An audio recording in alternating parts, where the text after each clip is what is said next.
Muy buenas tardes a todos, a todas los presentes. Hoy tenemos una entrevista bastante especial y rápidamente voy a pasar a presentar a los invitados del día de hoy. En primer lugar, me va a estar acompañando el señor Javi. ¿Quiere presentarse usted? ¿Cómo no? Bueno, ante todo, gracias por el espacio, por esta gran entrevista. Bueno, soy Javier Precioso. En todas mis redes estoy como Filocrítica. Soy profesor de filosofía. Intento de filósofo, no lo sé. Así que, nada, aquí estamos. Vamos a entrevistar al señor Rolando Astarita, que quizá lo conozcan, quizá no. Pero bueno, es un gran economista marxista, de esos que hoy en día no abundan. Es muy raro encontrar un economista marxista. De hecho, de eso vamos a hablar un poco. De formación autodidacta, una formación muy rígida, muy disciplinada, pero es un hombre que se ha formado solo, y no solo en la teoría, sino también en la praxis, porque es un viejo militante de la izquierda argentina, específicamente el trotskismo. Es uno de los fundadores del Partido de los Trabajadores Socialistas. Formó parte del proceso de proletarización, es decir, trabajó en una fábrica, trabajó en la Chrysler, fue secuestrado y torturado por los militares en el 76. En fin, es una muy larga historia. Pero bueno, aquí lo tenemos. ¿Qué tal, Rolando? Bien, aquí andamos. Bueno, ante todo, gracias por venir. No, es un placer, un gusto. Y decíamos, ¿no?, fuera de cámara, sí, que justo te entrevistamos en medio del estallido del Silicon Valley Bank. Bueno, hoy se conmemora la Comuna de París, en fin, son fechas. Muchas cosas por estas fechas. La verdad que sí. Así que bueno, te quería preguntar sobre qué pasa con la teoría de las crisis. ¿Sigue vigente la teoría de Marx de las crisis, no? ¿Cómo la ven el resto de escuelas económicas? Bueno, a ver, yo pienso que sí, que sigue vigente y más vigente que nunca. Pero tenemos que especificar un poco qué es la teoría de las crisis de Marx. Primera cuestión, muchos marxistas, yo he compartido esa posición, han dicho o hemos dicho durante mucho tiempo que Marx en realidad nunca había elaborado una teoría de las crisis, una teoría acabada de las crisis. Eso, digamos, tiene algún punto, es decir, no lo ha sistematizado a lo mejor completamente en algún capítulo de sus escritos, etc. Pero hay muchos escritos de Marx referidos a las crisis. Entre ellos, por ejemplo, uno que me parece fundamental y que hemos despreciado muchas veces los marxistas, es la última sección del tomo 2 de Teorías de la Plusvalía, donde Marx se dedica largamente a explicar la teoría de la acumulación y crisis, en crítica a David Ricardo, y va desarrollando su posición. Y por otro lado, otro texto que me parece muy reivindicable es lo que escribe Engels en un libro que se llama el Anti-Düring, pero Düring es un tipo que los criticaba, bueno, y Engels escribe ese libro, donde Engels presenta de manera bastante sistematizada una teoría de las crisis, y todos sabemos que Marx ha leído esos borradores, incluso él participó en la escritura de uno de los capítulos del Anti-Düring, la parte económica, y lo que dice Engels ahí es coincidente con lo que decía Marx en Teorías de la Plusvalía, y también es coincidente con las anotaciones que va dejando Marx sobre, por ejemplo, la crisis de 1847, que junto con Engels él la estudia bastante, y otras crisis capitalistas, como la de 1873. A ver, básicamente, en la manera más reducida posible, hay dos tipos de crisis que plantea Marx, pero uno mucho más importante que el otro, es decir, mucho más general que el otro, o mucho más repetido que el otro, un caso. Este caso que es más, después me voy a referir al segundo, pero, que es un caso más particular. Pero este tipo de crisis que dice Marx, capitalistas, que son las típicas, y él la primera vez que la enfrenta directamente en el estudio es 1847, la crisis de 1847, la idea que hay aquí de Marx, y también, insisto, de Engels, es que son crisis por sobreproducción. A ver, esto es muy, muy importante. Lo que ellos dicen es lo siguiente. En el sistema capitalista, cada capitalista trata de expandir y expandir la producción para ganarle a su competencia. Aquí la competencia juega un rol enorme, porque es la idea de un sistema dinámico que acumula y acumula y acumula, y donde cada uno trata de ampliar y ampliar la capacidad de producción para derrotar a la competencia. El crédito ayuda a esta expansión y esta expansión casi sin límites, hasta que en determinado momento tenemos sobreproducción en el mercado, que no tiene que ver con el tema del consumo, porque el consumo pudo haber ido aumentando, pero la producción aumentó tanto más que están abarrotados los mercados y no hay a quien venderle. Y entonces ahí empieza a haber una caída de la rentabilidad del capital, caída de los precios y generalmente esto viene acompañado por caída del sistema crediticio, porque los bancos que han alimentado ese boom inversor, ese boom de desarrollo, en determinado momento se encuentran que no pueden cobrar las acreencias que tienen. Y entonces ahí todo empieza a ir en reversa, en reversa, en reversa. Bueno, fíjense, a ver,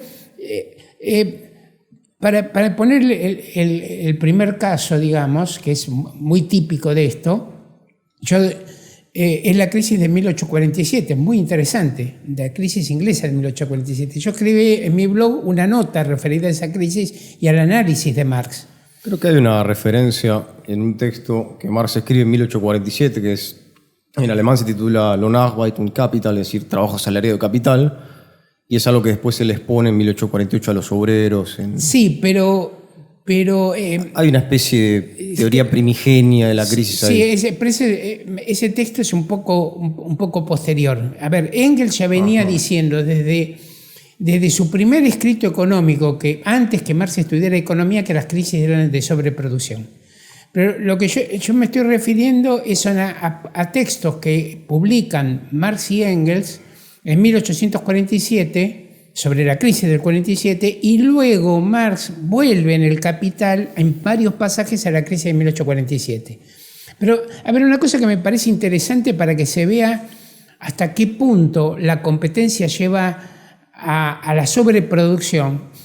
En ese análisis de 1847, Marx dice que, por ejemplo, había sobreexpansión, sobreacumulación en ferrocarriles. Estudiando después historia económica, papers sobre esa crisis, historiadores económicos dicen que era tal la competencia que, vamos a suponer, dos empresas para hacer un ramal, supongamos Buenos Aires-La Plata, en Inglaterra, tendían las vías férreas casi paralelamente, sabiendo que no iba a haber salida en pasajeros o en cargas para los dos, pero el que dejaba la carrera ya perdía. Sí. Entonces, había sobrecapacidad muy por encima de lo que podía observar el mercado. Lo mismo pasaba en textiles. ¿Bien? Bueno, pero fíjense ustedes, si tomamos la crisis de 2008-2009, se construyeron viviendas y viviendas y viviendas que no había que... Después había que derruir condominios enteros, y el crédito ayudaba a expandir y a expandir y a expandir eso sin fin. Les pongo otro ejemplo. Me acuerdo yo que, por ejemplo, leyendo el Wall Street Journal Américas que publicaba La Nación, que era muy interesante, recuerdo un artículo sobre fines de los 90, por ejemplo, donde decían que en fibra óptica, las empresas en fibra óptica seguían tendiendo y tendiendo cables de fibra óptica y no había salida para todo eso, pero de nuevo el que abandonaba perdía todo. Entonces es como jugarse a que sigo, incluso cuando se están viendo que se debilita la tasa de rentabilidad, hasta que en determinado momento se hunde. Es un movimiento violento de caída, no es una cosa apaciguada, sino es sobreacumulación y en determinado momento caída violenta de las ventas, de los precios, de las tasas, de la rentabilidad, de las ganancias, rupturas, quiebras, etc. Insisto, aparte, si esto fue alimentado por el crédito, como ocurre muy frecuentemente, terminamos entonces en una situación de tipo catastrófica. Pongo otro ejemplo, digo, para que se vea la actualidad de estos análisis. Recuerdo yo que creo que en el 2010, 2009, 2010, The Economist decía que en la industria del automóvil a nivel mundial, la capacidad de producción de automóviles era de 90 millones de unidades por año. Pero el mercado en situaciones normales, no de crisis, sino en situaciones normales, solamente podía absorber unos 60 millones de unidades. Habría 30 millones de unidades que de hecho era muy difícil colocarlos. Pero lo interesante es que a pesar de esto, las empresas seguían, por ejemplo, abriendo plantas en China, porque ninguna quería perder el mercado chino. Ahora, todo esto alimentaba la sobreproducción. Entonces, a ver, ¿a qué me estoy refiriendo con esto? Aquí hay una visión del capitalismo, primero de que son movimientos explosivos hacia el alza y hacia la caída. Es lo opuesto. Hay algunos marxistas que plantean un movimiento, por ejemplo, monótonamente decreciente de la tasa de rentabilidad. Cae año, hasta que un momento baja la masa de ganancia y ahí estalla la crisis. Otros movimientos también que son o visiones no dinámicas del capitalismo, del tipo el capitalismo está siempre estancado, el capitalismo está siempre en crisis. Por ejemplo, porque los salarios son bajos, tesis subconsumista, y entonces los obreros nunca pueden consumir, entonces el déficit de demanda es permanente, etcétera, etcétera. Entonces la idea que es estancamiento y caída, pero la idea incluso del capitalismo senil, claro, trata de decir, esa idea es un cuerpo que se va consumiendo, que en forma interesante es un poco la idea que tenían Smith, Ricardo o Keynes, que el capitalismo económicamente en un momento iba a empezar a declinar, como algún día decimos el sol va a terminar declinando, el capitalismo termina declinando. Bueno, Marx en ese sentido estaba en contra de esas posiciones. Bien, él es crítico de esas posiciones.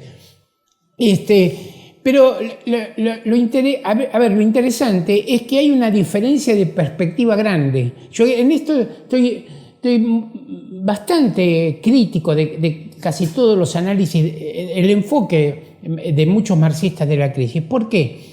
Porque yo creo que Paul Suisy, que fue un marxista importante, que escribió un libro en el 42 que nos influyó a todos, El capital monopolista con Baran. Bueno, eso fue en la década del 70, ¿no? Eso fue en los 68, 69 con Baran. Antes él había escrito Teoría del Desarrollo Capitalista del 42, donde hace una presentación buena de muchos aspectos de Marx. Bueno, pero él defendía una tesis del tendencia del estancamiento del capitalismo. Porque en un momento por la falta de consumo, en otro momento por el monopolio tiende a ahogar la competencia y ya no hay vitalidad. Esas fueron ideas muy comunes. Pero lo interesante que veo en esto es que en el enfoque de Suisy o de Baran, el problema a explicar es por qué puede haber desarrollo del capitalismo. Porque si el capitalismo está siempre en crisis o tendencia al estancamiento, entonces, por ejemplo, ¿cómo explicaban el boom de posguerra? Bueno, entonces ahí venían explicaciones ad hoc. No, el gasto militar, no, porque había habido mucha destrucción en la Segunda Guerra, pero no se supera el nivel anterior a la Segunda Guerra. Es decir, explicaciones ad hoc para tratar de ver lo que era incomprensible, cómo es que el capitalismo ha vuelto a acumular, etcétera, etcétera. Fíjense ustedes que, por ejemplo, en estas tesis estancacionistas permanentes, trotskistas habían dicho en 1970 que la perspectiva en las 2 décadas siguientes era de contracción del mercado mundial. ¿Cómo se puede explicar la globalización con esa tesis? Claro. Es difícil. Ahora, en la concepción de Marx, el problema a explicar es por qué un sistema que desarrolla y desarrolla y desarrolla la acumulación cae en crisis. Es la inversa. En Suiza era explicar, el problema era explicar por qué puede haber crecimiento. En Marx el problema es explicar por qué en determinado momento la dinámica de la acumulación capitalista me lleva a una crisis. Bien, esto a grandes rasgos. La otra cuestión que les quería señalar es que Marx, junto a las crisis de sobreproducción, habla de un segundo tipo de crisis, que es una crisis que puede ocurrir por el lado de la oferta. Él tuvo una vivencia de esta crisis cuando estalla la guerra de secesión en Estados Unidos y se interrumpe el flujo de algodón para las textiles británicas. Entonces ahí hay una crisis en las textiles británicas que es distinta a la crisis por sobreproducción, porque aquí es por falta, digamos, de los insumos productivos necesarios para trabajar. Yo esa teoría ese tipo de crisis, en general nunca le di mucha bolilla, digamos, no sé, pero vi que había una necesidad de volver sobre esa crisis por la crisis del 2020 de la pandemia. La crisis de la 2020 de la pandemia no es una crisis de sobreproducción, sino de caída de la producción. Se cierran fábricas y no hay producción. Y las presiones incluso inflacionarias posteriores al 2020, muchas de ellas, ha habido inyección de dinero, etcétera, etcétera, pero muchas de ellas tienen que ver con suba de los precios por el lado de la oferta, porque había estrangulamiento de los mercados. Por ejemplo, los automóviles tenían grandes problemas con los semiconductores, en energía había muchos problemas, etcétera, etcétera. Entonces, este es otro aspecto de crisis que tiene su particularidad y insisto, es interesante que en Marx haya sido planteado. Bueno, muy brevemente, entre los marxistas ha habido otras explicaciones de crisis. Yo soy crítico de ellas. Una es la del subconsumo. La crisis se produce porque la gente consume poco. En ese sentido, por ejemplo, lo he mostrado con gráficos, la participación del consumo en el producto americano, el producto norteamericano, en los 10 años previos a la crisis del 2007 aumentó. Entonces, sí. Hay también un argumento de Engels que es muy interesante. Dice Engels, si las crisis se explican por la pobreza de la gente, entonces tiene que haber habido crisis a lo largo de toda la historia de la humanidad, porque... Sí. Pobres siempre hubo. Claro, pobres siempre hubo y gente que no comía siempre hubo, etcétera, etcétera. Y después hubo otra teoría de las crisis que a mí, yo en su momento la adhería, y que en realidad la crisis del 2007-2009 me cambió todo, que es una explicación que dio Henry Grossman en el año 29, cuando él publica un libro sobre la acumulación y crisis, y que toma Anwar Shaikh, o Sheikh, que hay que pronunciarlo, Anwar Shaikh, economista de Estados Unidos, de la New School, que lo que dice esta tesis es, hay una caída de la tasa de ganancia, y en determinado momento, a su vez, se cae la masa de ganancia, y entonces tenemos una crisis que le llaman ellos por escasez de plusvalía. No hay plusvalía para poder acumular. Bueno, dos cosas sobre esto. Primero, en los 20-25 años previos a la crisis del 2007 no se ve ninguna tendencia clara a la caída de la tasa de ganancia en Estados Unidos. En los 15 años previos, más atrás no había mucha estadística, pero en los 15 años previos a la crisis del 29 tampoco se ve una tendencia clara a la tasa de ganancia. ¿bien? Más bien oscila al mismo nivel y solamente sobre el final de los 20 cae, eso por un lado. Y por otro lado, yo creo que empíricamente tampoco se prueba que haya habido escasez de plusvalía, ni en la crisis del 29, ni, por ejemplo, en la crisis del 2007-2009. Más bien lo que había eran enormes masas de liquidez que no iban a la producción, pero había muchísima liquidez. Que Marx, en forma interesante, contempla ese caso, cuando él dice hay situaciones de plétora de capital. Plétora de capital es mucha masa líquida que va a los mercados financieros, trata de valorizarse mediante el movimiento financiero y no va a la producción. En la literatura burguesa eso se llamó Global Saving Glut, exceso mundial de ahorros. Es la idea de masas de capital líquido que, insisto, no se invertían productivamente. Incluso, por ejemplo, había empresas que se recompraban sus acciones, digamos, eso no es inversión. Y bueno, pero esas masas de liquidez, muchas incluso venían también de Medio Oriente, etcétera, pero en Estados Unidos son las que alimentan la burbuja financiera, ¿bien? La burbuja inmobiliaria. Claro, son crisis puras y exclusivamente especulativas. A ver, yo tengo más bien duda de llamarle especulativa, no, por lo siguiente, porque hay primero, lo que yo dije es muy general, pero después hay que articular el sistema financiero con, digamos, el sistema industrial productivo, etcétera. ¿Bien? Cómo actúan unos con otros. Ahora, ¿qué quiero decir con esto? Hay alguna tesis, por ejemplo, se llama la tesis de la financiarización, que puso de moda un marxista francés, Chesnais, que en realidad venía con una tradición trotskista y se dedicó a decir lo mismo, que el capitalismo siempre estaba estancado, siempre empezaba la larga crisis descendente del capitalismo y todo lo demás. Pero en mucha de esta gente la idea que hay es que el capitalismo es pura timba especulativa. Es más complejo, que no es pura timba, es generación de plusvalía. Solamente comprando y vendiendo papelitos, por ejemplo, en el mercado accionario, Chesnais, por ejemplo, vuelvo a él dice, el capital financiero se valoriza comprando barato y vendiendo caro. Bueno, pero eso es imposible, que se valorice todo el capital financiero con operaciones de corto plazo. Si nosotros somos el capital financiero y entre nosotros nos queremos comprar barato y vender caro, ninguno puede hacerlo. Es lo que dice Marx, la plusvalía no puede surgir de ahí. Entonces, la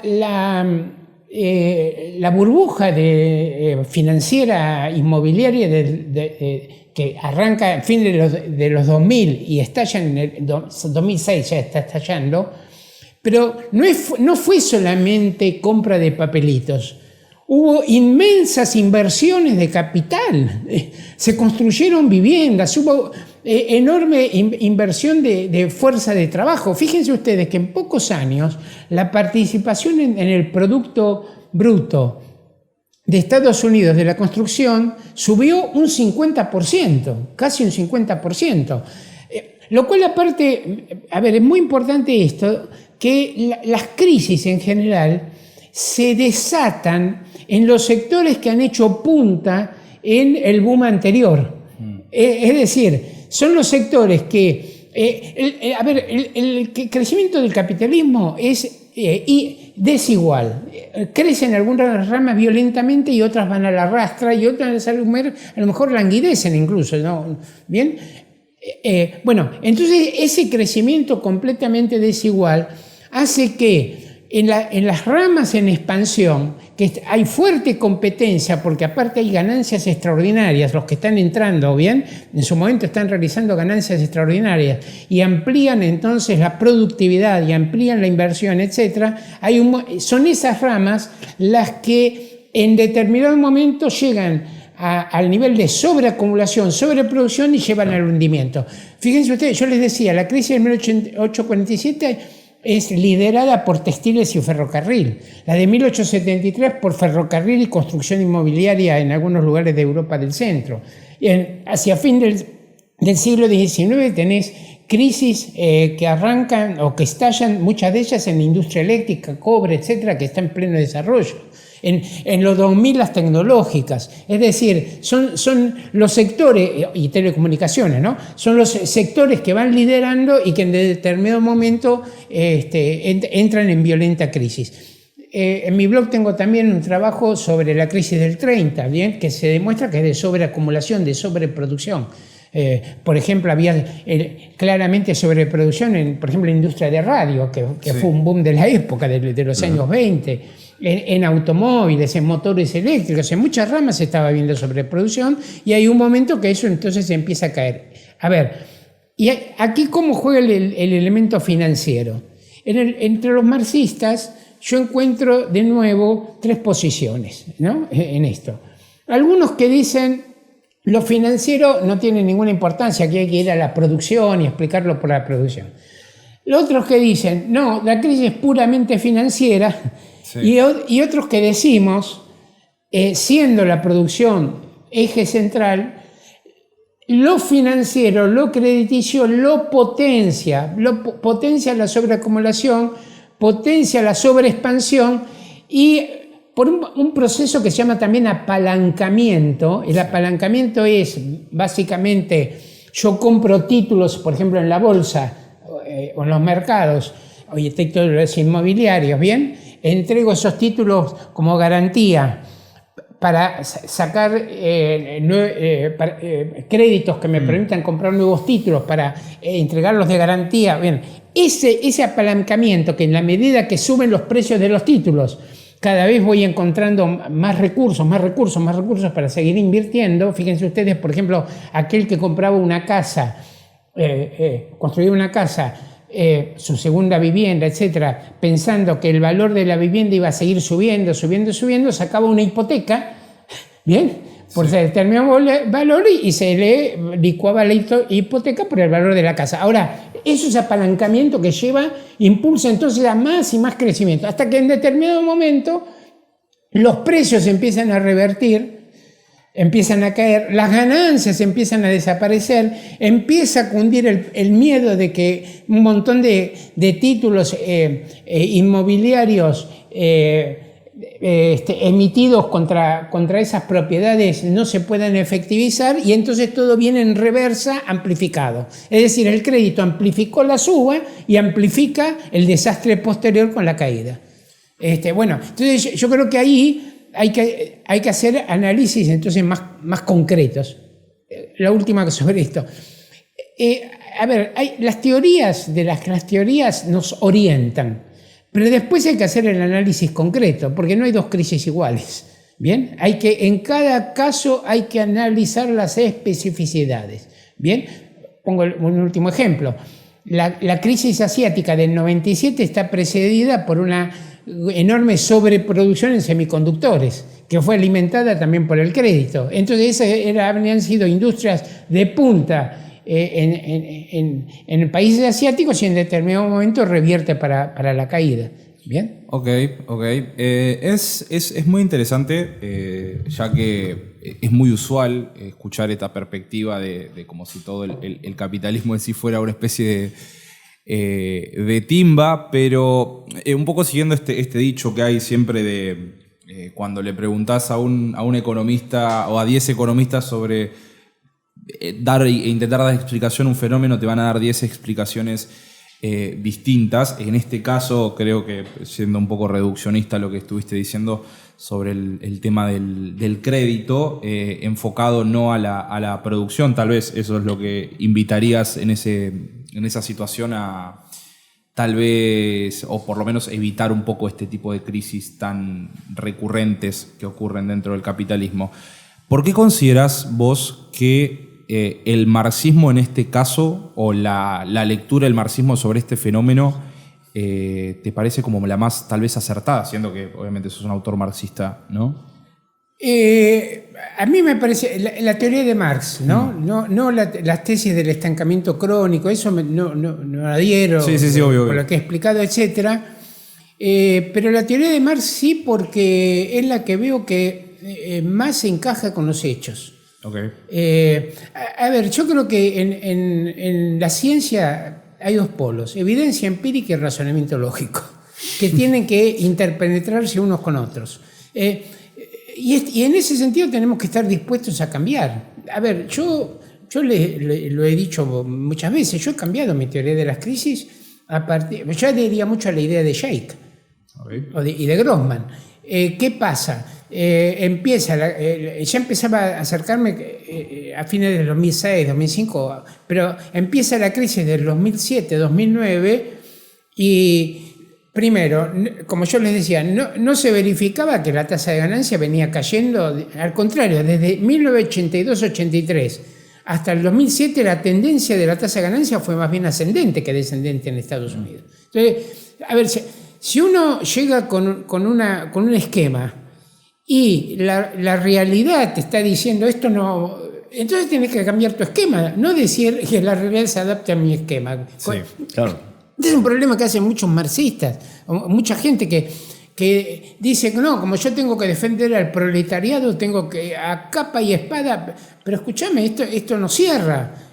No importa, yo lo tengo que defender porque yo soy del proletariado revolucionario y todo lo demás. Bueno, está bien, pero no cierra. Y la otra, uno esperaba que, según mi teoría, que estaba influenciada, insisto, por Sheikh y por Grossman, que tenía que haber escasez de plusvalía y no se podían explicar los gigantescos pools de inversión que manejaban algunos de estos fondos 15.000, 20.000 millones de dólares en liquidez.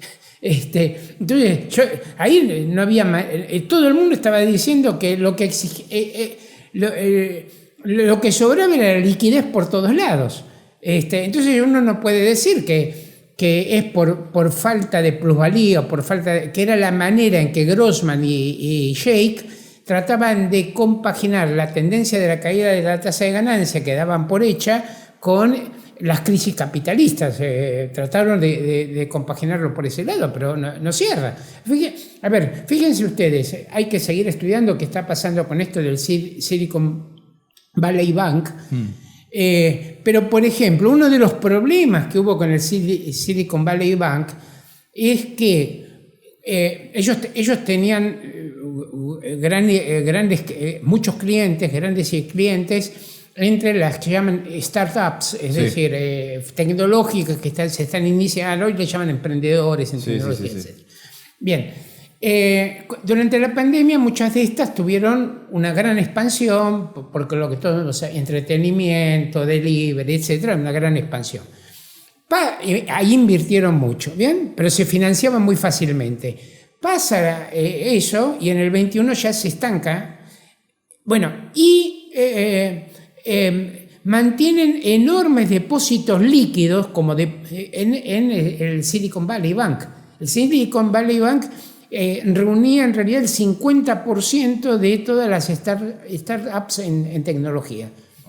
Entonces, ahí uno no puede decir esta crisis se debe a el Valley Bank, esta crisis se debe a escasez de plusvalía. No es eso. Tampoco es una crisis de crédito. A ver, por eso hay que analizar en cada caso qué ocurre. ¿Qué es la crisis de crédito por parte del banco? El banco ha dado créditos inmobiliarios, lo que sea, y no los puede cobrar. Entonces ahí tenés una crisis de crédito. Pero esta no es una crisis de ese tipo. Es una crisis más bien por lo que llaman descalce de tasas de interés. ¿Qué pasa? El Silicon Valley, esos enormes depósitos líquidos, los coloca en títulos inmobiliarios que estaban respaldados por agencias gubernamentales norteamericanas y bonos del Tesoro de Estados Unidos. Es la idea de mantenerlos hasta que maduraran, digamos, hasta que vencieran esos títulos. Esa era la idea original. Esto suponía que no iba a tener que enfrentar retiros de depósitos. Cuando sube, y que las tasas de interés no iban a subir mucho, porque cuando suben las tasas de interés baja el valor de los títulos.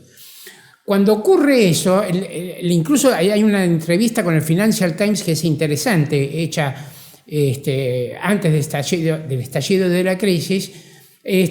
Los directivos del banco decían que ellos no esperaban que subieran mucho las tasas de interés. Las tasas de interés sí subieron muchísimo por esto de la inflación, pasaron de casi 0 a 5%, entonces los títulos se empiezan a desvalorizar.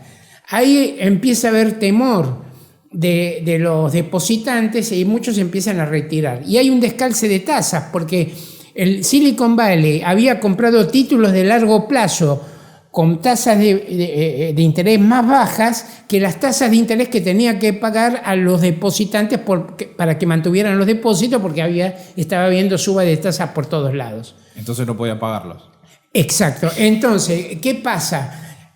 Fíjense ustedes, si el banco en realidad mantenía esos títulos hasta el final, la desvalorización de los títulos podía no contabilizarse o no era bien, era un papelito contable. Pero si necesitaba ese dinero, tenía que vender los títulos con pérdidas. Sí. Entonces, ¿qué es lo que ocurrió? Empieza a vender títulos con pérdidas para devolver los depósitos. Entonces hay una avalancha de retiro de depósitos favorecida, aparte del retiro de depósitos, por el home banking. Ahora vos podés salir de tu depósito con un clic de tu computadora. Es lo que hace que en horas pierda miles y miles de millones de dólares de depósitos. Ahora, insisto, no es la misma tipo de crisis del 2007-2009 y hay que ver cuánto repercute en la economía real, digamos, porque es cierto que las startups tecnológicas han sido un factor de empuje y de crecimiento, pero no creo que me da la impresión, esto hay que verlo mejor, pero me da la impresión que no han tenido la relevancia, por ejemplo, el sector inmobiliario y desarrolladores inmobiliarias que condujeron a la crisis del 2007-2009. ¿Bien? Entonces, yo creo que ahí tenemos que tener cierto cuidado. De la misma manera, la crisis del Signature, que es otro, parece que está más ligado a las criptomonedas. Tenían depósitos en criptomonedas. Cuando hay desconfianza en las criptomonedas, empiezan a tener también ellos problemas, etc. Y no tengo claro a qué está bien vinculada la crisis del Credit Suisse de Europa. Ahora, la crisis está en pleno desarrollo y tenemos que ver hasta dónde llega. Ha habido en la historia, Marx también lo señala esto, ha habido en la historia del capitalismo a veces crisis financieras que no terminaron repercutiendo fuertemente en la producción, ¿bien? Y hay crisis que sí cuando enlazan con grandes problemas de la producción, terminan repercutiendo fuertemente en la producción. Entonces, en ese sentido yo creo, hay que ser prudente, esperar y seguir estudiando. Claro, o sea, volviendo a la cuestión de,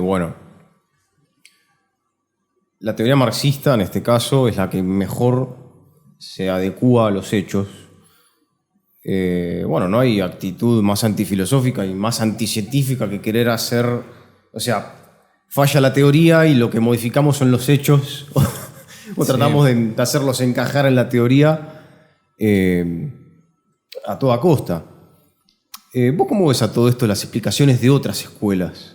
Hace poco Rayo publicó un libro que se llama El Anti-Marx, que vendría supuestamente otra vez a matar a Marx, claro, no sé. Yo tengo que ir de a poco.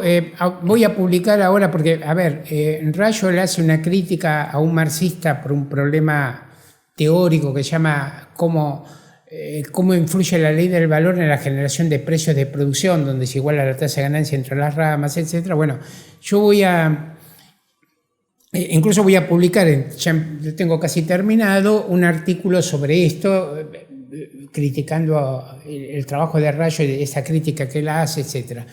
Ahora, por ejemplo, igual estoy estudiando el trabajo el libro de Rayo, es un libro, son 2 tomos, 1700 páginas.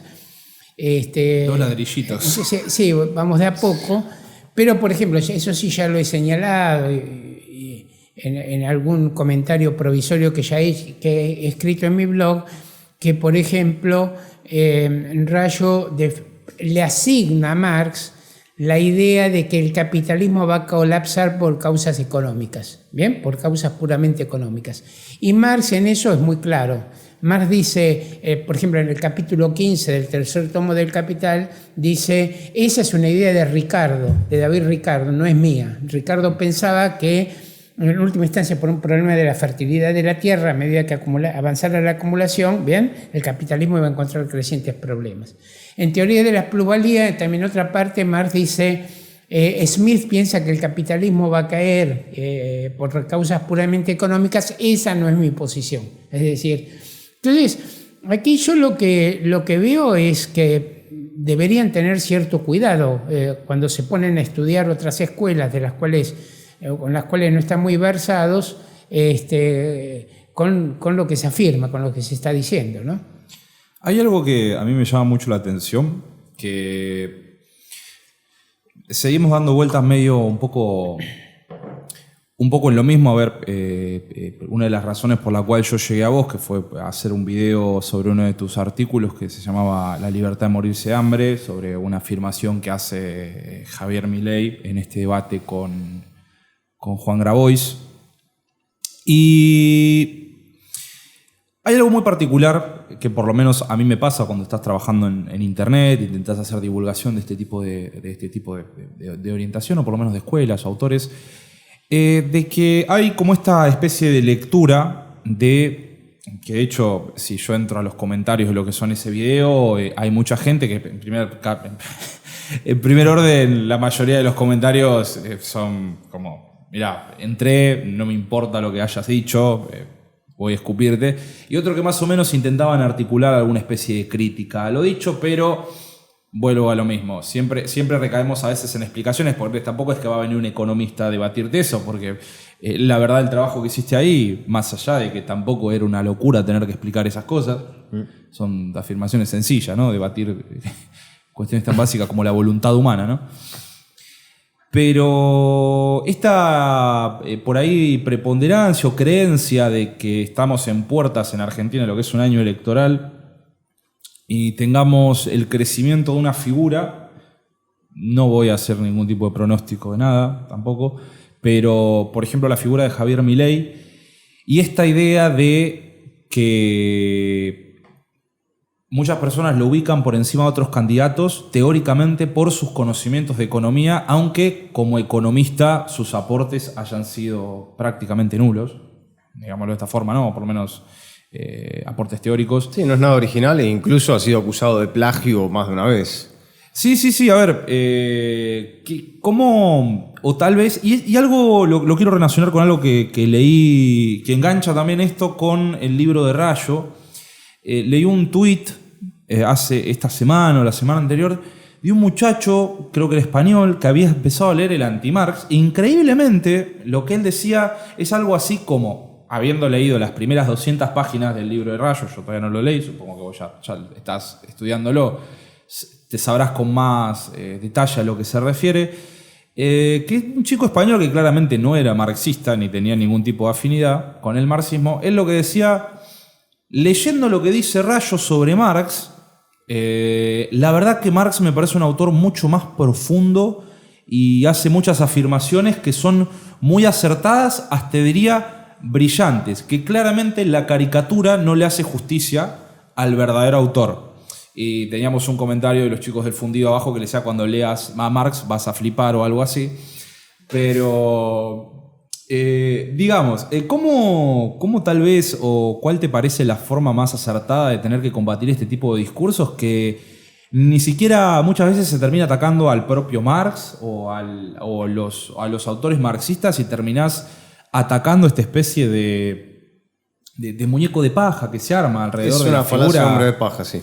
Es que literalmente caemos en eso. Entonces, a veces gente que ni siquiera habiendo leído algo de marxismo terminan poniendo a mí me ha pasado, el mismo autores que decís, no hablas de Marx, o vienen y dicen, che, hace falta que nombres a Marx para que te cataloguen como una especie de canal de izquierda. Y como digo, che, hay mucho más que Marx. Claro, pero sí. Termina siendo como una especie de mala palabra, aunque la gente realmente desconozca en su totalidad de su obra. realmente, o a veces el que le puso más esmero leyó el Manifiesto Comunista. Dos estaciones colectivas. Claro, incluso un economista que, se hizo famoso por una serie de disparates que dijo, por ejemplo, que el Imperio Romano cayó por culpa del socialismo y el Estado de Bienestar, Huerta de Soto, tiene una serie de clases, no sé en qué universidad da clases, pero no sé cómo da clases ese hombre, donde dice, voy a criticar la teoría del valor de Marx. Y empieza criticando la teoría de Rodbertus, no de Marx. Y es como, a ver, ¿en qué momento vas a criticar a Marx? Sí, por ahí, por ese lado, ¿cómo considerás que es, y también como profesor que te encargás de divulgar este tipo de ideas, ¿cómo te parece que es la forma más certera de comunicar a Marx o a otros autores del marxismo, o por lo menos a la escuela económica? Como si bien ya dijiste más o menos tus razones por la cual la preponderás por sobre otras, sobre determinados análisis. ¿Cuál crees que es la forma más certera de divulgar este tipo de pensamientos en un mundo en que durante años y años y años nos han bombardeado con propaganda antimarxista? A ver, una primera cuestión que yo creo que es importante es tratar de dar las respuestas desde el punto de vista más científico posible. Okay. Yo en ese sentido muchas veces encuentro simplificaciones en la izquierda que son terribles. Entonces son explicaciones idealistas, subjetivistas, traídas de los pelos, personalistas. Por ejemplo, he discutido mucho no he discutido porque nadie me responde, hablo solo, pero esta idea, por ejemplo, que la inflación en Argentina se debe a que los empresarios estafan a la gente. Son unos especuladores, son acaparadores, etc. Pero eso es una pavada. En Argentina nos ha tocado la raza de los especuladores que generan inflación. En los 90 no hubo inflación porque eran todos, porque no especulaban. No sé, son cosas casi trivialmente absurdas. En muchos casos hay marxistas que toman un argumento de tipo keynesiano izquierdista. Yo no sé si es por quedar bien o de ignorancia pura, pero plantean este tipo de argumentos que en general la mayoría de ellos son insostenibles. Incluso habría que decir que muchos de estos argumentos jamás tampoco los dijo Keynes. Sí. A ver, yo escribí un libro sobre Keynes desde el punto de vista, mi interpretación, pero contrastando con posiciones del marxismo. Pero, por ejemplo, yo no encuentro que nunca Keynes haya dicho, para poner un ejemplo, que la demanda se puede sostener en base a déficit fiscal y el déficit fiscal cubriéndolo permanentemente con emisión monetaria. Eso a nadie a Keynes nunca se le ocurrió semejante tontería. Bueno, yo he tenido discusiones con marxistas que en el fondo están casi diciendo eso, casi emparentados con el ala izquierdista nacional populista y cosas por el estilo. Entonces, esto ya genera un problema, digamos, de argumentación. Yo creo que es una cosa complicada. Pongo otro ejemplo, por caso. Argentina paga la deuda externa tomando más deuda. En realidad no hay transferencia, lo que Keynes decía una transferencia real o muy poca, pero generalmente se endeuda y termina en crisis. Bueno, pero esto hay que explicarlo de esa manera porque una idea que hay que es equivocada, es decir, no, hay miles de millones de dólares guardados y se le entregan a los acreedores, al FMI o cosas por el estilo. Eso no existe. Insisto, es un esquema que se llama teóricamente a lo Ponzi. Se paga deuda tomando cada vez más deuda y más deuda y más deuda hasta que esto estalla. Bien, este es un primer problema. Segunda cuestión, que me parece muy importante. La caída de los socialismos reales ha sido un fenómeno ideológico político terrible para la izquierda. Sí. Porque la izquierda durante décadas se identificó con esos regímenes. se identificó con regímenes estalinistas dictatoriales tremendos. Yo, por ejemplo, pero como esto cantidad, pero para poner un caso personificado, digamos, un chico que en Rumania escuchaba rock por onda corta porque estaba prohibido en su casa, es descubierto y es mandado a picar piedras a un campo de trabajo forzados durante no sé cuánto tiempo, porque le gustaba el rock. Y porque a Ceausescu se le había ocurrido que eso era música burguesa. Bueno, ese tipo de cosas inciden en los seres humanos. No se pueden pasar por ahí. Y la izquierda aplaudió esas cosas o miraba para otro lado. Los homosexuales en Cuba eran perseguidos y era propaganda del imperialismo. Había sidarios y era propaganda del imperialismo. Entonces, y aquí quiero plantear, estoy tratando de trabajar en esto. En el socialismo de Marx y Engels hay una tradición democrática profunda. Marx incluso admiraba a Lincoln por la liberación de los esclavos. Defendieron la autonomía de Polonia, la autodeterminación de Polonia. Hoy parte de la izquierda está pidiendo que se aplaste Ucrania.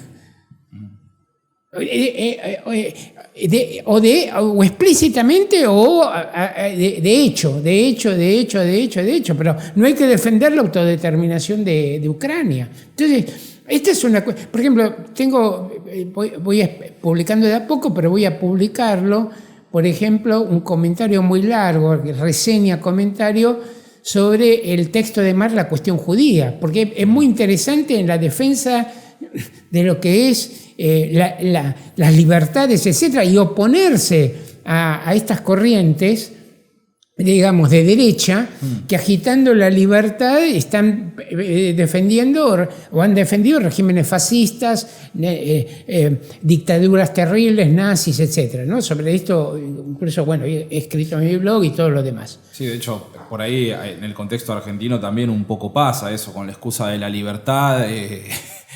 Yo creo que no hay ejemplo más claro de eso que te digan los zurdos tienen miedo, ese tipo de consignas, como decir, che, teóricamente eso es un ejercicio democrático, no me tenés que llamar a perseguir a nadie, pero bueno, teóricamente se lo hace bajo este supuesto marco de libertad, ¿no? Claro, bueno, y otra última que quería agregar.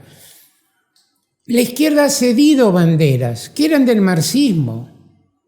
Por ejemplo, en Marx vos encontrás pasajes de la crítica a la burocracia del Estado y de la crítica a los gastos improductivos del Estado. Cuando Marx dice el Estado francés ahogaba a la sociedad francesa en una malla insoportable de impuestos, de desfalcos, de funcionarios que vivían a costa del pueblo, todo eso.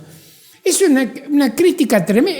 Marx defiende una concepción en ese sentido antiestatista. No es estatista, es antiestatista. Hay que terminar con el Estado. Una cosa es la crítica a los anarquistas que quieren terminar con el Estado de hoy para mañana. Pero otra es que el programa tiene que ser de destrucción del Estado. Y la crítica a la burocracia estatal hay que hacerle. Y eso la izquierda le regaló el terreno a Milei y a los liberales. Cuando son Milei y los liberales, precisamente aparte los que permanentemente han defendido, de hecho, la burocracia estatal, el aparato estatal, las fuerzas estatales y todo lo demás. Pero en ese sentido yo veo que se ha cedido, se le ha regalado una bandera, se les ha regalado una bandera. Que no tenía por qué haberse regalado porque estaba en las tradiciones del marxismo. Yo creo del marxismo entendido como un movimiento que en última instancia es libertario. Es decir, insisto, nuestra diferencia con los anarquistas de izquierda es que no podemos determinar la propiedad privada de un día para el otro y que en última instancia, si me niego a tomar el poder, me pasa lo que le pasó a los anarquistas catalanes en el 36, que habían tomado el poder y dijeron, no, nosotros no podemos tomar el poder, se lo entregaron a la burguesía. ¿Bien? Es una experiencia histórica muy, muy interesante esa. Ahora, pero nosotros reivindicamos insisto, la destrucción del Estado. No sé, vuelvo, por ejemplo, decir que porque el Estado tome las empresas públicas, etcétera, si el Estado es burgués, las empresas públicas van a ser dirigidas por burócratas burgueses. Sí. Y no tienen por qué mejorar nada cualitativamente con relación a lo que es los empresarios capitalistas privados, etc. Y termino este aspecto con esta cuestión.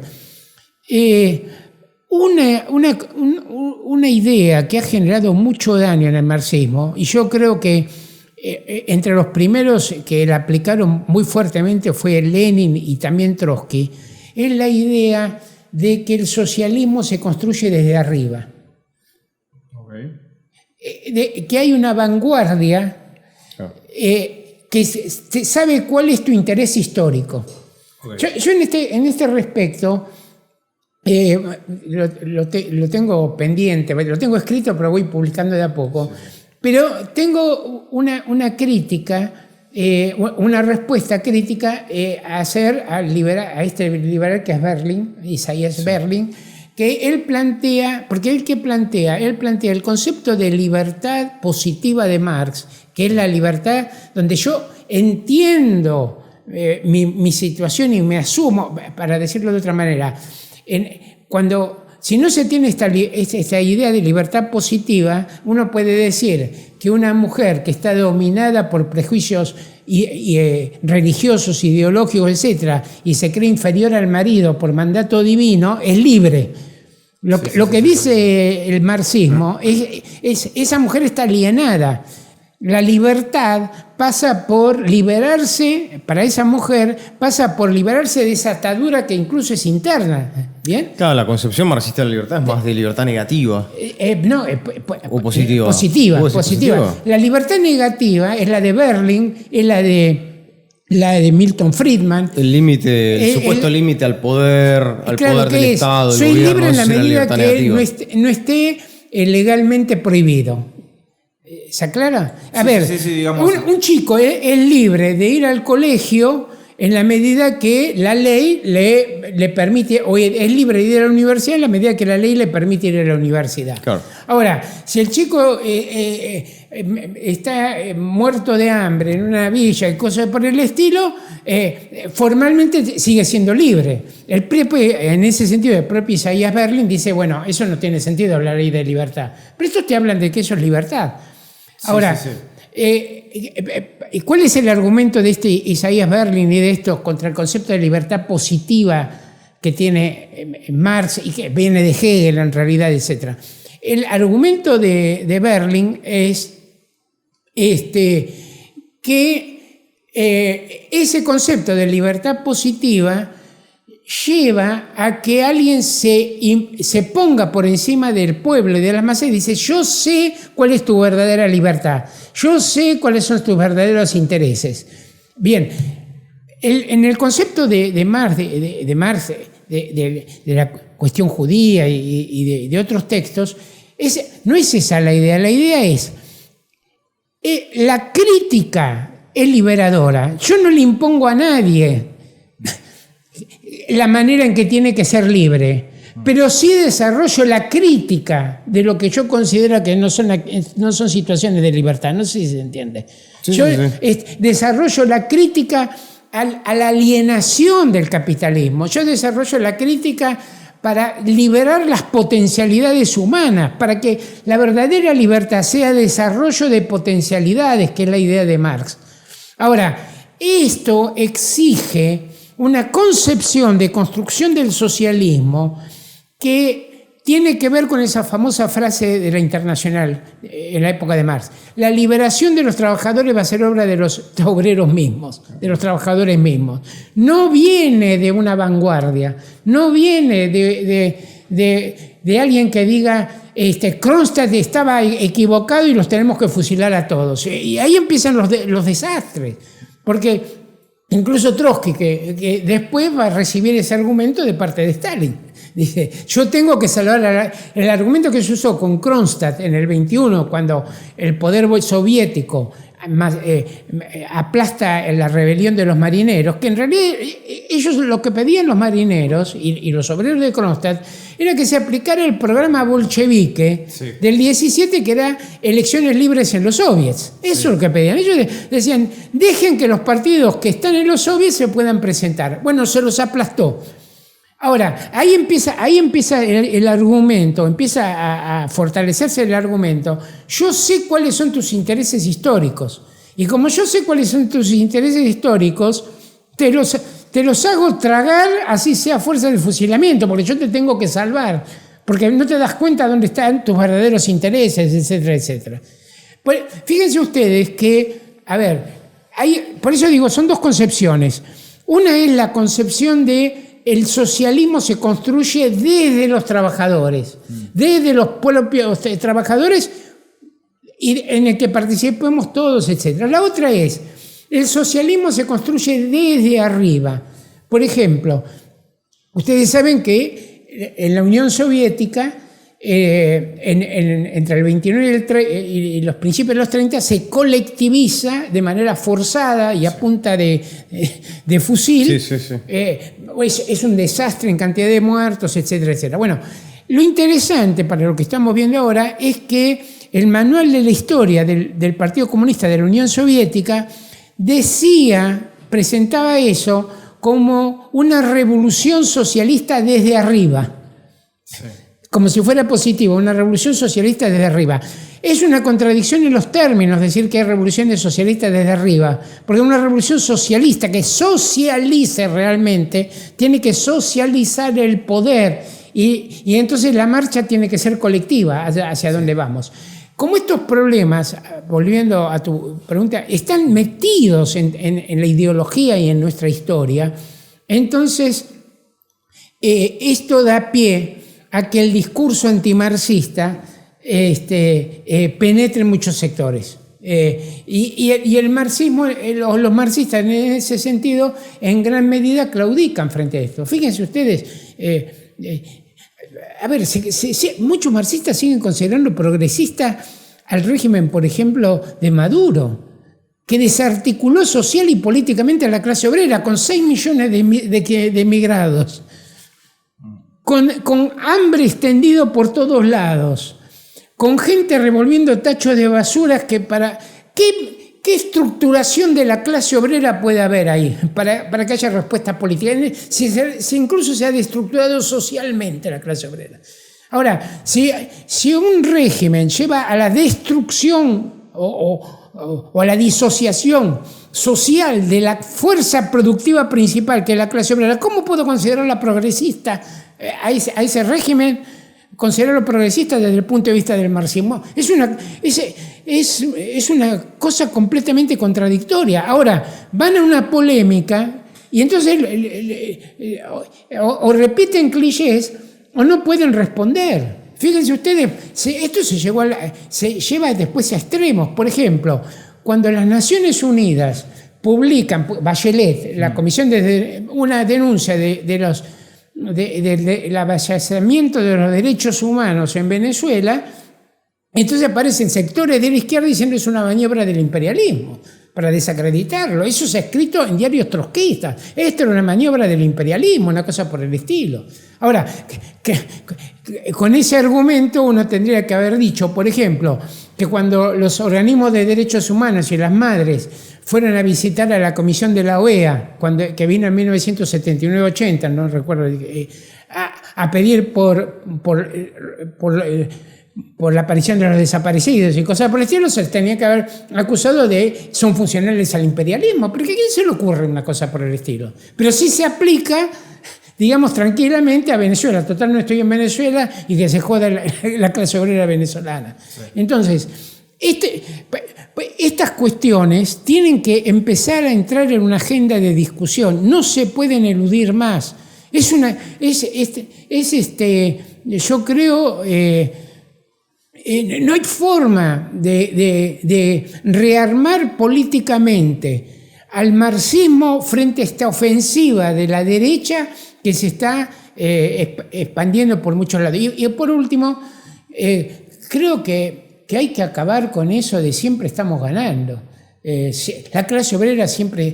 a cada rato, la otra vez leí un texto de alguien, también de un grupo trotskista, se inició una nueva era, a cada rato están anunciando, es una nueva etapa en la revolución socialista mundial, etcétera, etcétera. Bueno, yo en ese sentido a veces hago un chiste.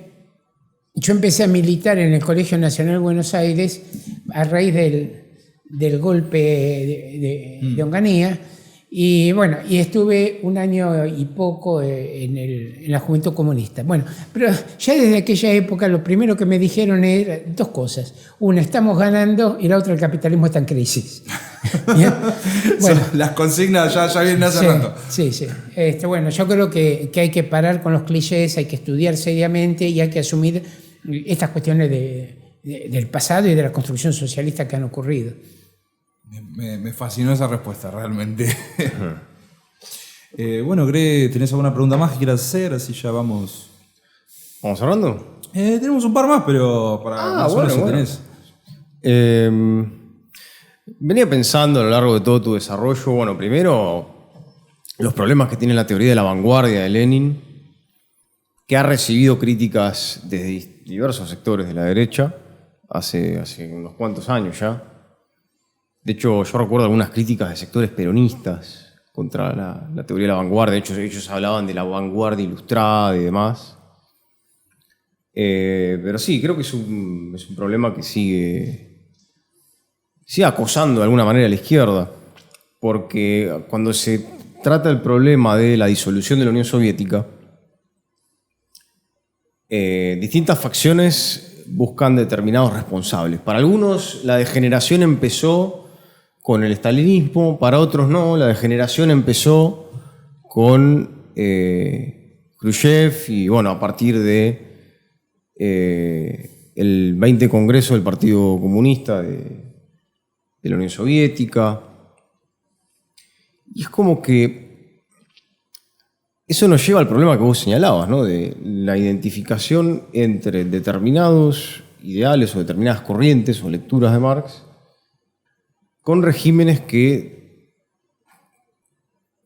se reivindicaban pertenecientes a esas tradiciones, pero que terminaron haciendo lo contrario de lo que se suponía, ¿no?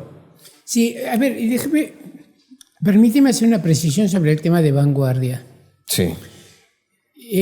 Mi crítica es a aquellos que pretenden que la vanguardia reemplace a la acción de la clase obrera. Claro. Que es distinto a decir que no debe haber vanguardias. Para decirlo de otra manera, si alguien estábamos bajo el esclavismo y alguien decía la esclavitud no debe existir y lo publica, ese tipo es vanguardia. Vanguardia en la crítica.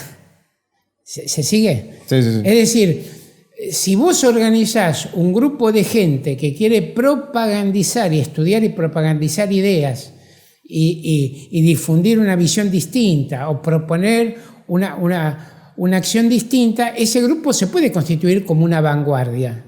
Ahora, claro, si repite argumentos estúpidos no es vanguardia de nada, está la retaguardia de... Sí. Pero ahora, el problema grave, insisto, es cuando hay una vanguardia que decide reemplazar a la acción de las masas. Que esto un caso extremo son los grupos foquistas guerrilleros, ¿bien? Hay un grupo guerrillero que dice yo encaro la lucha armada ya, ¿bien? Porque el pueblo me va a seguir y cosas por el estilo. Pero esto se ha repetido, insisto, una y otra vez en fenómenos de construcción del socialismo, donde aparte, en determinado momento ya con desprecio, por ejemplo, de la ciencia, con desprecio con un voluntarismo extremo. Eso fue el problema que tuvo la Unión Soviética al principio con Lysenko. Había un biólogo en la Unión Soviética, Lysenko, que las doctrinas de él eran anticientíficas en materia de agricultura. Pero bueno. Lysenko negaba las leyes de Mendel. Exactamente. De la genética. Negaba las leyes de Mendel, pero bueno, el tipo tenía el favor de Stalin y todo aquel que lo criticaba era contrarrevolucionario, etc. Lo he tenido en mi casa hace muchos años. Ah, ¿lo tuviste? Lo tuve, estaba en castellano, un libro de Lysenko. No, pero eso como una... Los científicos soviéticos que trataban de decir esto es un disparate, bueno, obviamente... La colectivización forzosa fueron disparates. El desprecio, por ejemplo... A ver, en otros casos, pongo dos casos. Uno es, por ejemplo, el de Cuba. Cuba, en el año 1970, Castro lanza la campaña por los 10 millones de toneladas de la zafra de azúcar. Trasladaron cantidad de gente de las ciudades al campo, no sabían trabajar, monocultivo por todos lados, desbarajustaron la economía. Bueno, pero aparte los técnicos, los tipos que sabían del asunto, le decían, esto es imposible, no se puede, no está preparado, no hay capacidad. No hay condiciones, claro. Y fracasó. Y fracasó, y no hubo caso, y gran parte del desbarranque de la economía cubana empieza ahí. Digo esto como una... Pongo otro ejemplo. El gran salto adelante que plantea Mao Zedong, claro. Ayer estábamos hablando justamente de esto, estábamos en una justamente había un acto conmemorativo de la fundación de la Unión Soviética en la comunidad armenia y se estaba debatiendo el tema del gran salto adelante, que es complicado. Sí. Bueno, ¿sabés lo que pasó incluso con los gorriones? Sí, lo de los gorriones sí. es... No, lo de los gorriones fue tremendo. Bueno, ahora... todas estas cuestiones tienen que ver con esa concepción. Yo políticamente, por ejemplo, yo hace años hablaba por una relación familiar con alguien que había sido sandinista, ingeniero agrónomo, estaba en Nicaragua, incluso en zona de guerra, etcétera, etcétera. Y cuando a veces venían con funcionarios, no, tengo un crédito para ir a traer vacas de California o traer una fábrica de conservas de Bulgaria y cosas por el estilo, los especialistas, esto me lo contaba esta persona, los especialistas le decían, no, por tal y tal razón técnica, etcétera, esto no sirve, las vacas que vienen de Canadá aquí se mueren por el calor, diferentes cosas de este tipo. Y la respuesta que tenía siempre era, usted, compañero, no tiene fe en la revolución socialista. Sí. Es decir... se cae en un subjetivismo mesiánico, incluso teológico. Tiene que ver con la idea de vanguardia iluminada, que es la que actúa en lugar de las masas. Y en las masas están los trabajadores, están los científicos, están la gente que conoce, que sabe, etc. Si el socialismo no se construye de esa manera, no es socialismo. Y por sobre todo no es democrático, ¿no? Que es teóricamente lo que se busca. Exactamente. Sí. Es donde cada cual puede... Ahora, ¿qué pasa? Yo he militado en partidos donde me han echado por tener opiniones en contra de la dirección, me sacaron a patadas más o menos. Bueno, qué sé yo, y se moldean ambientes que son terribles en ese sentido. Bueno, a Altamira le cambiaron la cerradura, así que... Creo que lo tuyo no fue tan escandaloso. Pobre Altamira. Ok, esto me parece un tema súper interesante y me gustaría ir un poco por ese lado. Hay como una especie de, tal vez, debate, que eso es un poco lo que a uno le da bronca, ¿no? Cuando encontramos estos discursos tan simplistas y que a medias verdades... muchas veces el avance de la derecha se nutre de eso, ¿no? A medias verdades de tomar, por ejemplo, obviamente cosas que son súper falopa, que no tienen fundamento en nada, muchas veces como parte de la crítica a la izquierda, pero también de algunas cosas que, como bien decís, son cuestionables, legítimamente cuestionables, pero que hay sectores de la izquierda que los reivindican y en parte terminan transformándose un poco en esa bolsa de ladrillos que cada vez vas cargando más hasta un momento en donde no te podés mover y con ponerte un dedito acá en la frente ya no podés seguir caminando.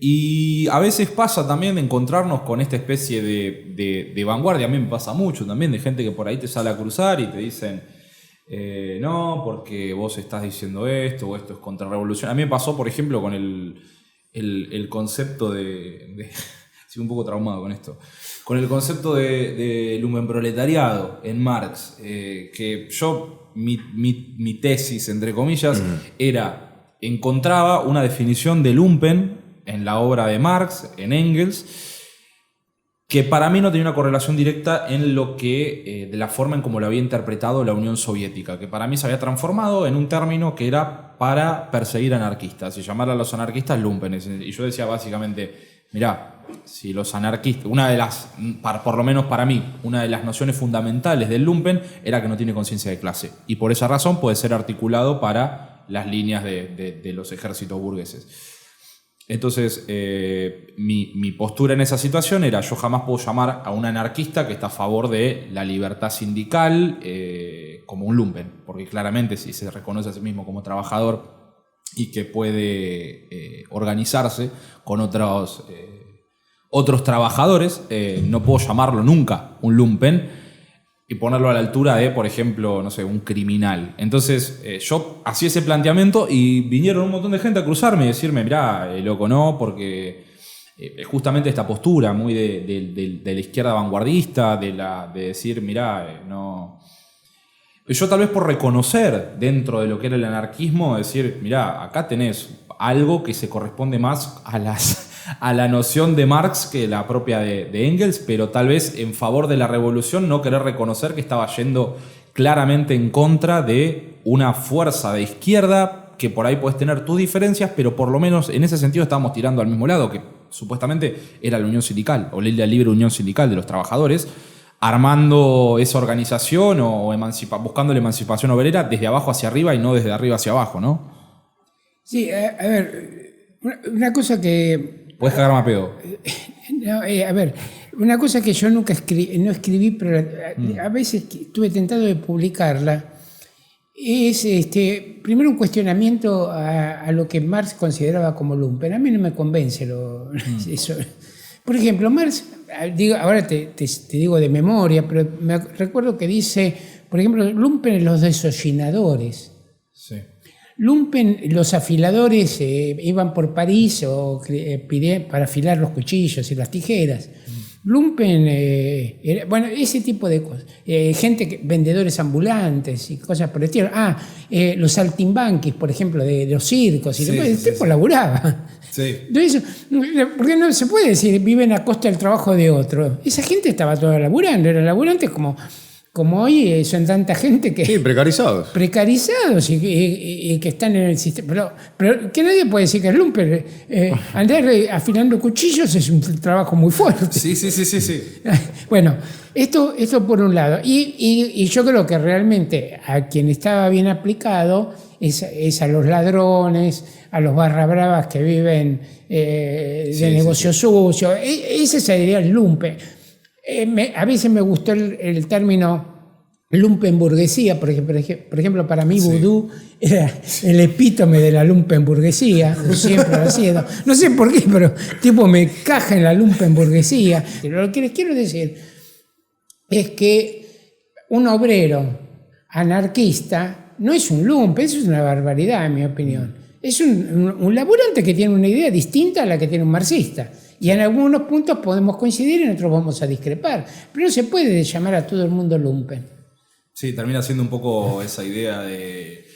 Pero mira, por ejemplo, creo que también esta idea de las vanguardias existe también o es una deriva tal vez de esta parte del marxismo de reconocer la ideología y cómo la ideología opera sobre la gente. Entonces, tal vez llamar a esa autodeterminación muchas veces como, bueno, esto es ideología, entonces nosotros vamos a guiarte en camino hacia el verdadero socialismo porque vos no sabés realmente qué es lo que es ser libre, ¿no? Y tal vez, ¿existe alguna manera, por lo menos, o cuál crees vos que es la manera de delimitar por ahí lo que es la autodeterminación de alguien, de decir, bueno, esto es lo que yo realmente pienso, aunque vos digas eso es un pensamiento profundamente burgués tal vez, de hecho pasa hoy en día que haya muchos, el ascenso nuevamente de muchos exponentes de la derecha y te encuentres, a mí me pasó el otro día, estaba tomando mates en el Parque Lezama y con mucho respeto se acercó un chico, me saludó, me dijo, hola, sos Café Kioto, no sé, hola, ¿cómo estás? En la calle, y era un pibe que vendía helados, y me dijo, respeto mucho lo que haces, aunque yo soy del otro lado. Yo dije, del otro lado, qué sé yo, será un marxista, leninista acérrimo. No. No, me dijo más de la derecha, y yo lo miro así como diciendo, ufa, ¿entendés? Es como decir, mirá por ahí en la posición en la que estás laburando, pero estás en condiciones súper precarias, laburando abajo del sol, vendiendo helados, y vos estás creyendo realmente de que por ahí votando a la derecha vas a generar o vas a alcanzar un mejoramiento a través de una contingencia, ¿no? Porque no es que están teniendo por ahí diciéndole o teniendo una propuesta que sea concretamente esto va a mejorar tu condición como trabajador, sino que, bueno, a quien, por ejemplo, me parece muy, muy paradójico la idea de hay que bajar los impuestos porque de esta forma va a haber más riqueza. Cuando la persona que lo defiende muchas veces es un obrero es que no paga grandes cantidades de impuestos. Porque claramente el que va a pagar mayor cantidad de impuestos teóricamente en este ¿cómo es que se llama? Sistema de impuestos, creo que son progresivos, ¿te parece? Sí. El término correcto. De impuestos progresivos, el que primero se va a favorecer va a ser el gran capital en general. De la patronal positiva. Y entonces, que eso derive en unas mejores condiciones de vida, en el obrero, un aumento de salarios, lo que sea, es una contingencia. La decisión concreta va a favorecer a el capitalista, no al laburante. Entonces, en esos términos, ¿cómo tal vez podríamos o por lo menos avanzar desde este lado en poder señalar qué es del orden de lo material y qué es del orden de lo ideológico? Ideológico como falsa conciencia, noción de falsa conciencia. A mí me hiciste acordar, una vez a Engels le preguntaron, bueno, ¿qué piensan los obreros ingleses con respecto a la situación de Irlanda? Y Engels dijo, bueno, los obreros ingleses piensan lo mismo que los burgueses, que sus patrones. Sí. A ver, yo creo dos cosas. Una es, hay que hacer las discusiones ideológicas políticas, a lo mejor que no salgan, y no descalificar socialmente. Por ejemplo, si vos descalificas socialmente a ese chico que es un lumpen, estamos jodidos. No, por eso es lo que no quiero hacer. Eso me parece una primera cuestión. Y la segunda cuestión es, a ver, yo en algún momento entré en crisis con el trotskismo, bueno, empecé a volver a Marx en muchos aspectos. Un pequeño partido que se llamó Liga Marxista, ¿no? Sí, en el 93, por ahí. Salió todo mal, pero bueno. ¿Sí? Bueno, fue eso, aparte, que me llevó cada vez más a decir aquí hay que ir a las raíces teóricas, porque si no esto no se arregla y repetimos inconscientemente los mismos problemas. A ver, una vez me decía un dirigente obrero muy bueno, de izquierda, que en el partido donde él militaba en determinado momento hubo una crisis y fueron todos obreros al comité central. Todos, le sacaron a todos. Y él me decía, a los 10 días estábamos haciendo lo mismo que hacían los anteriores. Porque repetíamos, ¿bien? Vos podés repetir inconscientemente lo que se estaba haciendo, etc. Bueno, eso por un lado. Pero por el otro lado, yo les decía, en algún momento uno dice, bueno, ¿qué puedo hacer? Y yo creo que la primera cuestión es tratar de ganar o convencer a los activistas o a la gente que más milita, que más trabaja, etcétera, de que empiecen a tener otro enfoque. ¿Se entiende? Es una idea, esa sí es una idea de Lenin. Es una idea de Lenin en el sentido de, primero hay que tratar de ganar a una serie de ideas transformadoras a lo que él llamaba la vanguardia de las masas. La vanguardia de las masas es el activista en una fábrica, el delegado que es combativo, el chico de un centro de estudiantes que se propone organizar el centro, ganarlos a ciertas ideas y que sobre esa base empiecen a desarrollarse.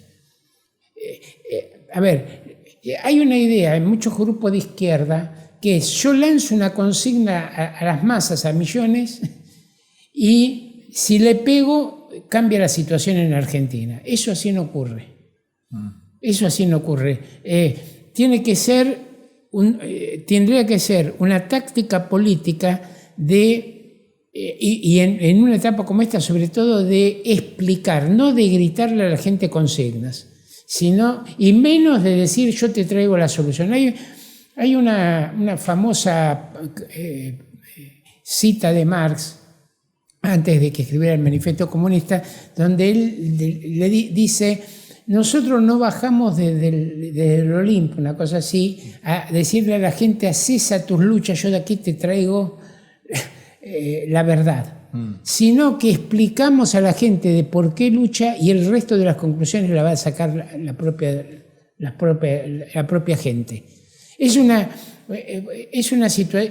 cuestión muy distinta a decir: yo tengo la consigna justa que nos salva al país. Generalmente, aparte, es una simplificación. Sí, obvio, sí. Pero que es, por ejemplo, dejar de pagar la deuda externa y el país sale para adelante. Que es, aparte, incluso muchas veces la gente intuye que eso así no es tan sencillo.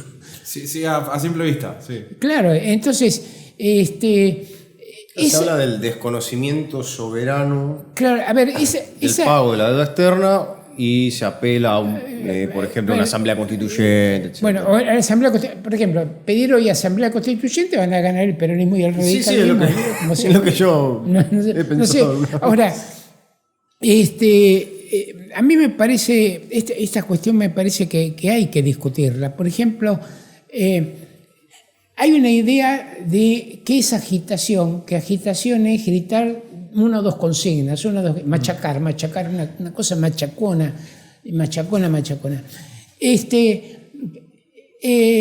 Bueno, en las tradiciones del socialismo, en Lenin, agitar no es eso.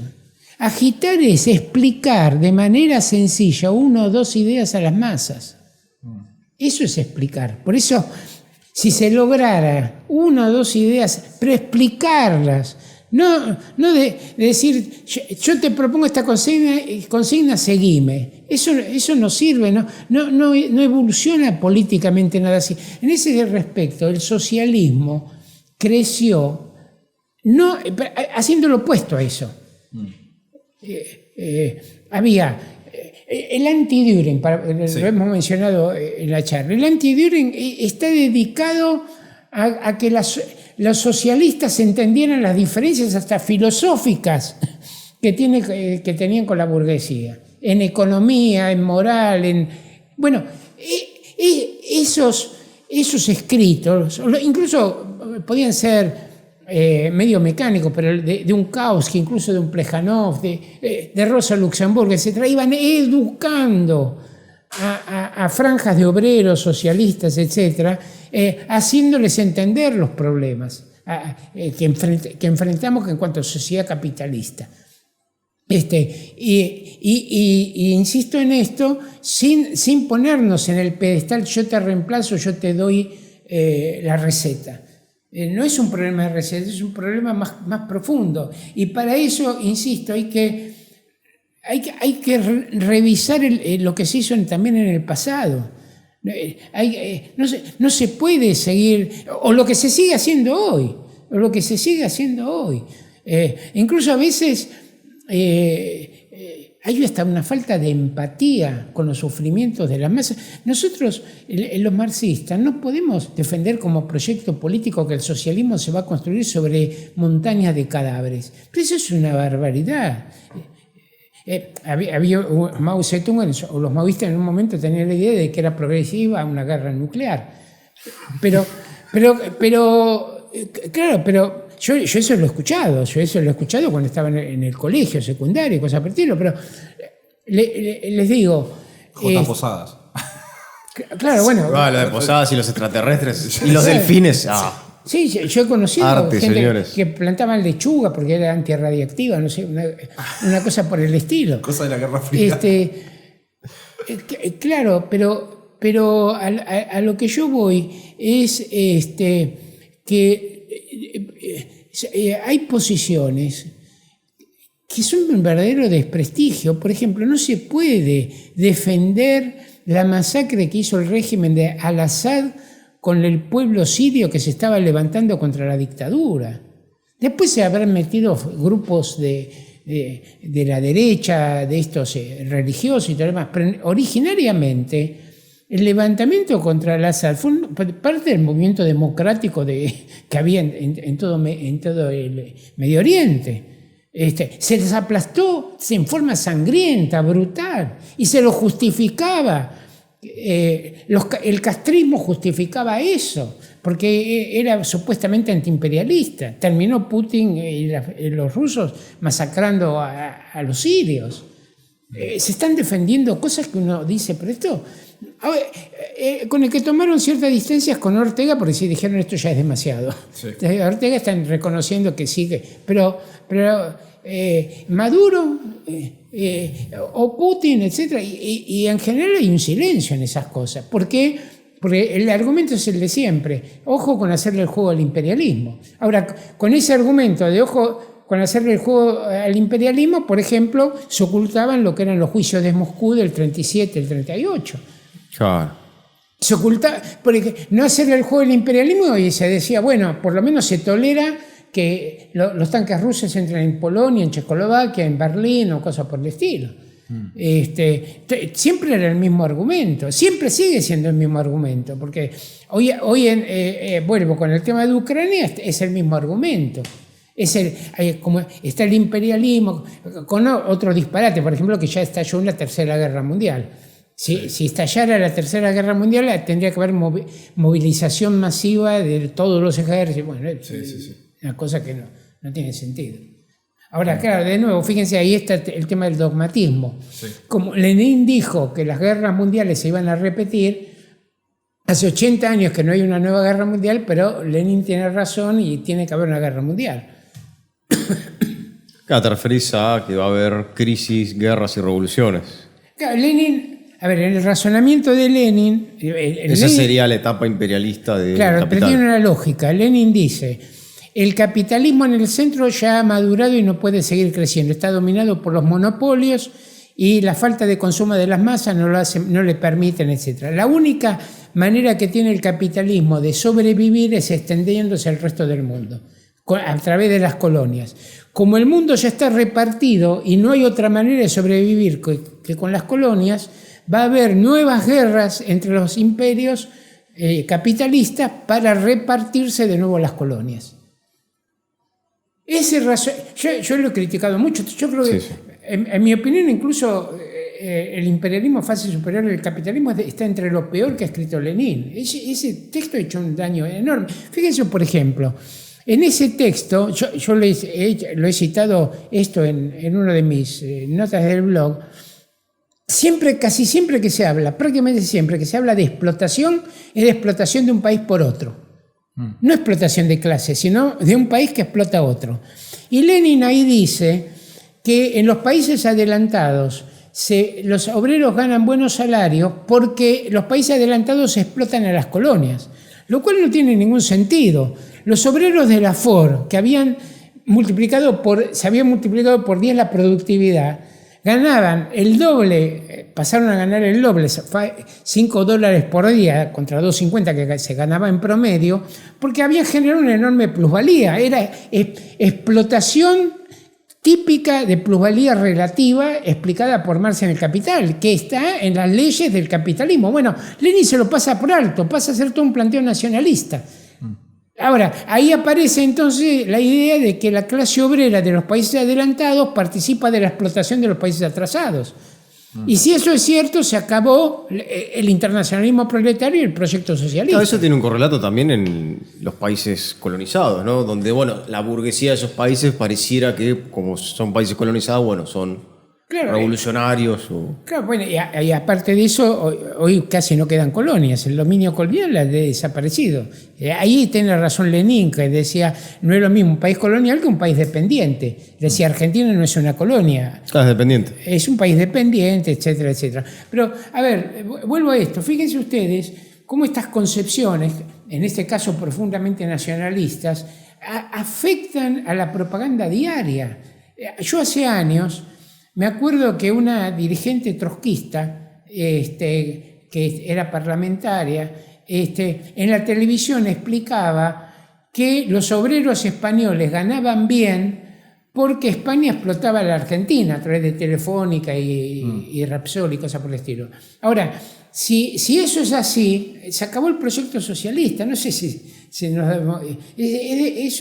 y ha desplazado la explotación de clases a la explotación entre países. ¿Esa no es la base de la teoría de la dependencia? Bueno, en la teoría de la dependencia hay mucho de esto. Yo esto lo discuto en mi libro sobre economía política del subdesarrollo y la dependencia. Buen título. Pero bueno, creo que ya estamos a tiempo. La verdad que te agradezco muchísimo por habernos dado esta oportunidad. ¿Te quedó alguna pregunta que quieras hacer? Porque la verdad que me pareció súper fructífero. Pensé que íbamos tal vez nos íbamos a poner muy técnicos y estos temas lo íbamos a dejar para otro momento, pero la verdad que estoy súper contento de las respuestas y creo que es muy importante tener este tipo de discusiones en busca de crear nuevas alternativas de organización y por sobre todo el interés común de todos nosotros es que es un mundo mejor para toda la clase obrera. Así que te agradezco muchísimo por haberte sumado. El agradecido soy yo, muchas gracias y me sentí muy cómodo aparte. Entonces si en otra oportunidad se da y tenés ganas de venir a cotorrear, también estás más que invitado y te agradezco a vos también, Javi, por segundearme en esta, que solito no me animaba y bueno, también fue el gran gestor de este momento. Así que les agradezco a todas las personas que hayan... Gracias a vos, Juan. Gracias a vos, a todo el estudio, a todo el equipo de producción. Es un lujo esto, ¿no? Sí. La verdad que... Nos vamos más. Nunca estuve en un lugar así. Yo tampoco. Y bueno, cuando vi tu video sobre Astarita, yo lo había estado delante y dije, bueno, le hablo a Rolando y ya fue. Si tenías el dato, ¿viste? Lo traemos acá al estudio. No, yo cuando vi que habían publicado en el blog de él que habían visto el video, yo dije, me siento, para mí era un honor, realmente, pero excelente artículo y bueno, recomiendo no solamente que, más allá de si tienen ganas de leer más del profe, ¿qué tenés? Además del blog, ¿querés recomendar algo más? No, yo tengo mis libros publicados, pero aquí de los libros se consiguen dos, que están por la Universidad de Quilmes editados. El de Keynes, poskeynesiano y keynesianos neoclásicos. Y el otro, que es el que acabo de citar, Economía Política de la Dependencia y el Subdesarrollo. Perfecto. Hay otros libros que se publicaron en España y alguno que está agotado. Valor, Mercado Mundial y Globalización está agotado, por ejemplo. ¿Se consiguen? No, yo tengo una edición digital, me parece que tiene muy pequeñas variaciones con la que salió, que se la devuelvo al que me mande un mail. Perfecto. Bueno, entonces si están interesados también pueden escribirle, además de que, primordialmente les recomiendo para introducirse, aunque sea tu blog, que la verdad que es excelente y además escribís un montón y estás siempre actualizado sobre temas.